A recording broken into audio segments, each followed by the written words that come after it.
तो इस एपिसोड की शुरुआत वहीं से होती है जहाँ से पिछला एपिसोड खत्म हुआ था। उसकी मास्टर बोलती है कि कम्युनिटी डिसाइपल तू मेरे साथ क्या करना चाहता है, लेकिन अंदर अंदर बोलती है कि पता नहीं किसी वजह से मैं अपनी किसी भी स्किल का इस्तेमाल नहीं कर सकती, तो मुझे लग रहा है कि मैं अभी ऑर्डिनरी इंसान बन चुकी हूँ। लेकिन एमसी उसके पास आता है, वो बोलता है कि तुम जानना चाहती हो कि मैंने तुम्हारे साथ क्या किया है, कि ऑफकोर्स मैंने तुम्हारे जो कल्टिशन है ना उसको सील कर दिया है। और उसको पकड़ता है और बोलता है कि जिस दिन से मेरा पीछा वो 10 सेंड कर रहे हैं ना, उसी दिन से मैंने जो हेवनली वेपिंग समसेरा सील है उसका इस्तेमाल किया था, और सिस्टम ने भी मुझे एक ट्रेसर दिया था, उसका भी नाम heavenly weeping mother and son समसेरा सील था।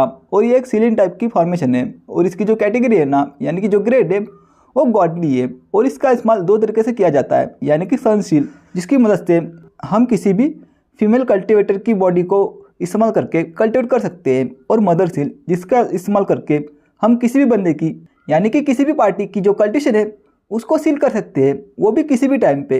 और जब तक कोई भी फीमेल कल्टिवेटर मेरी इस सील एरिया के अंदर रहेंगी तब तक मेरी मर्जी के बिना वो यहाँ से हिल भी नहीं सकती। और बिल्कुल उसके पास आता है, वो बोलता है कि आप लगभग 1000 साल पुरानी हो, लेकिन आपकी स्किन बहुत ही ज़्यादा अच्छी है, आपने तो इसे वेल मेंटेन किया है। लेकिन वो बोलती है कि तुम्हारी हिम्मत कैसे हुई मुझे 1000 साल की बुढ़िया कहने की, तुम मेरी इतनी बेइज्जती क्यों कर रहे हो, क्या तुम्हें डर नहीं लगता कि मैं तुझे बाद में मार दूंगी। एमसी उसके पास आता है, वो बोलता है कि मास्टर ठीक है चलिए मुझे मार दीजिए, जल्दी कीजिए, लेकिन मुझे पता है कि मास्टर भोग सकती है लेकिन काट नहीं सकती। लेकिन मास्टर अगर ये बात जो हेवनली शॉर्ट पिक की जो मास्टर है नाम लूज हुई उसको पता चला कि आपकी जो कल्टिशन है वो सील हो चुकी है, तो आपको क्या लगता है कि वो क्या करेंगी।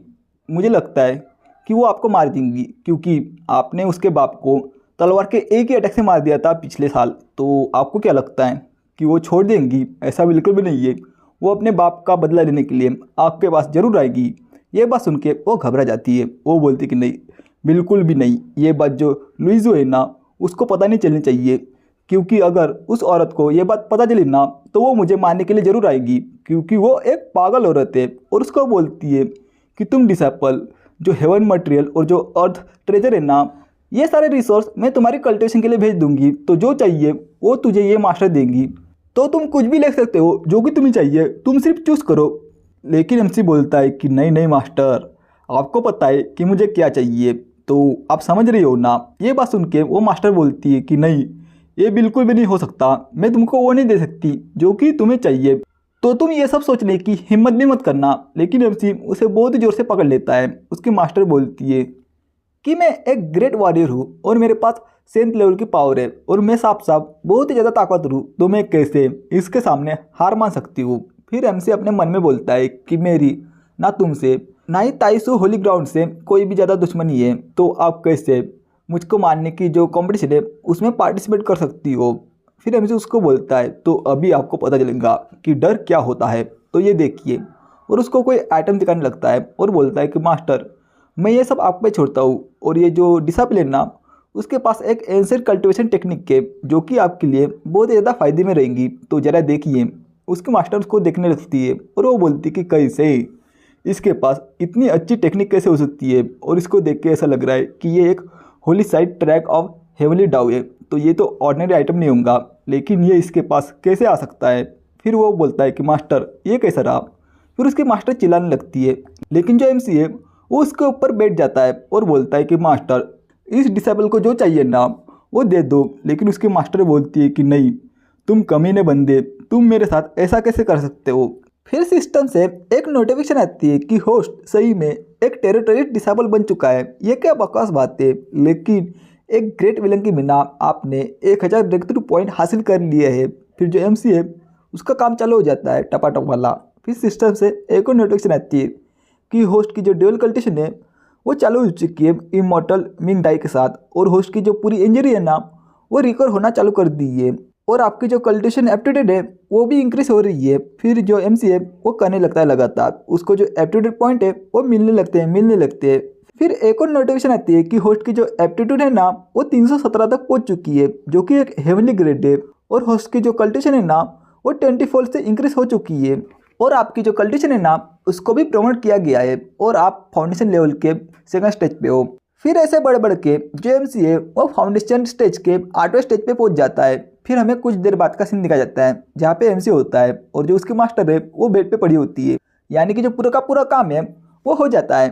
फिर सिस्टम से एक फाइनल नोटिफिकेशन आती है कि जो होस्ट है ना उसका फाउंडेशन बिल्डिंग का स्टेज नवा स्टेज हो चुका है, यानी कि नवे स्टेज पे पहुंच चुका है।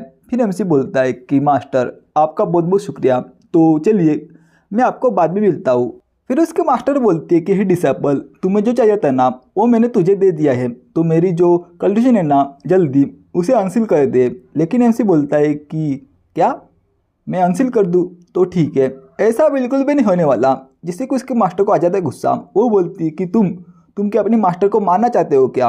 एमसी बोलता है कि मास्टर अगर आप चाहती हो कि लोगों को ना पता चले कि आपकी कंडीशन सील हो चुकी है तो आपको इसे अच्छी तरह छुपाना पड़ेगा। और उसको एक क्रिस्टल दिखाता है। वो बोलता है कि मास्टर आपको बताऊंगा कि इस इमेज रिटर्निंग क्रिस्टल का क्या काम है। फिर वो क्रिस्टल देख के उसकी मास्टर भी शॉक होती है। वो बोलती है कि क्या तुमने सही में इस क्रिस्टल के अंदर हमारी जो फोटो है ना उसको छुपा के रखा है, यानी कि हमारी इमेज को? फिर एमसी बोलता है कि नहीं नहीं, आपको घबराने की कोई भी ज़रूरत नहीं है, मैंने तो इसे सिर्फ ऐसे ही रखा था, आप चिंता मत करो। और हाँ, जब तक हमारी ये दोस्ती चलेगी तब तक आपका डिसेबल आपको याद रखेगा। लेकिन इसीलिए ना इसको हटाने के बारे में आप सोचना भी मत। और अगर आपने इसके बारे में पूरे के पूरे जो तियान के कंटिनेंट है वहाँ पे ढूंढा कि इसे अनसील कैसे कर सकते हैं, तब भी इसका कोई भी फायदा नहीं है। सिर्फ मेरे अलावा इसे कोई भी अनसील नहीं कर सकता। और हाँ, एक और बंदा है जो कि इसे अनसील कर सकता है और उसका नाम है रीइंकारनेशन ऑफ हेवनली एम्परर, यानी कि हेवनली एम्परर का रीइंकारनेशन। लेकिन जहाँ तक कि मुझे याद है कि इस दुनिया में कोई भी हेवनली एम्परर नहीं है, तो मेरे अलावा कोई भी इसे अनसील नहीं कर सकता। तो सिर्फ आपका डिसेबल ही इसे अनसील कर सकता है। तो जब तक मैं इसे अनसील नहीं करूँगा तब तक आप सिर्फ एक मॉर्टल रहूँगी।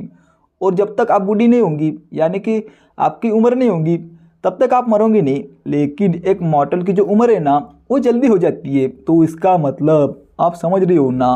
तो अगर आपको मुझ पे विश्वास नहीं है ना तो आप इसे ट्राई कर सकती हो। तो पूरे के पूरे जो कॉन्टिनेंट है वहाँ पे ढूंढो आपके जो कंडीशन है उसको अनसील करने के बारे में। यह बात सुन के उसकी मास्टर घबराने लगती है। वो बोलती कि क्या इसके अलावा कोई भी मेरी जो कंडीशन है उसको अनसील नहीं कर सकता?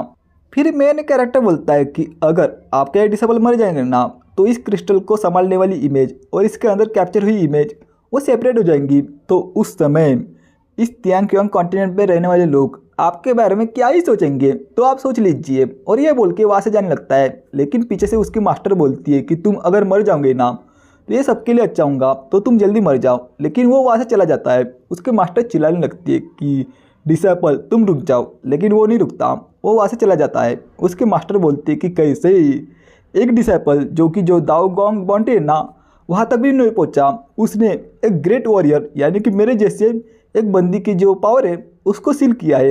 लेकिन ये कैसे हो सकता है? फिर शिप होता है। एमसी बाहर आ जाता है। वो बोलता है कि सुबह होने से पहले मैं यहाँ पे पहुँच गया, तो ये तो बहुत ही ज़्यादा अच्छी बात है, क्योंकि जो चांद है ना वो अभी भी बहुत ही ज़्यादा चमक रहा है, यानी कि कोई पोएम बोलता है। फिर एमसी सीढ़ियों से नीचे उतरने लगता है। वो बोलता है कि मास्टर का बहुत बहुत शुक्रिया, उसने मेरी बहुत ही ज़्यादा मदद की है और मैं अभी जो फाउंडेशन बिल्डिंग का जो नवा स्टेज है ना वहाँ पे पहुँच चुका हूँ। तो इसका मतलब कि मुझे तब तक इंतज़ार करना पड़ेगा जब तक कि मैं लून हाई बाउंड्री में ब्रेक थ्रू ना करूँ। तो इसका मतलब जो लून हाई बाउंड्री है वो एक पानी से भरे हुए बकेट है। तो इसका मतलब जो फाउंडेशन बिल्डिंग है ना उसकी प्रोसेस में मुझे जो लकड़ी है उसको जमा करना पड़ेगा। तो जितनी ज़्यादा स्टेबल मेरी फाउंडेशन होंगी उतनी ज़्यादा जो लून हाई बाउंड्री है वो ताकतवर होंगी। तो इसके रिजल्ट में मेरी जो आगे की जो कल्टीशन है ये और भी ज़्यादा आसान होगी, क्योंकि मैं अपनी पिछली ज़िंदगी में जो फाउंडेशन बिल्डिंग बाउंड्री है उसको स्किप कर देता। तो इसकी वजह से जब भी मैं कल्टिवेट करता था तब मेरी जो फाउंडेशन है वो अनस्टेबल हो जाती थी। तो इसका मतलब मुझे अपनी जो फाउंडेशन है उसको ज़बरदस्ती रिबिल्ड करना पड़ेगा और मोल्डिंग करके जितना हो सके अपनी फाउंडेशन को बेस्ट बनाना पड़ेगा।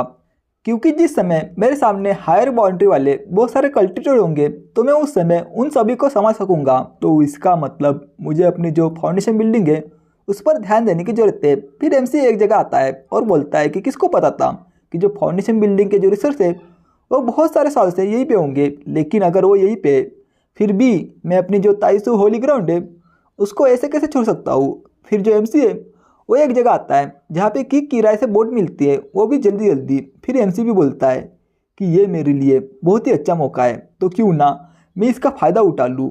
फिर सीनशिप होता है, हमें एक गुफा का सीन दिखाया जाता है जहाँ पे कि एक झरना होता है और एमसी भी एक बोट लेके वहाँ पे आ जाता है और उस गुफा के अंदर चला जाता है और बोलता है कि जो फाउंडेशन बिल्डिंग के जो रिसोर्स है ना वो मैंने यहीं पे छुपाए होंगे, तो इसका मतलब वो यहीं पे आसपास होंगे। फिर एमसी एक पत्थर के पास रुक जाता है और अपनी जो उंगली है उसको काट कर उस पत्थर के ऊपर एक सर्कल बनाकर उसके अंदर एक स्टार बना लेता है और उसके बाद वो पत्थर टूट जाता है और उसके अंदर से एक बक्सा निकलता है।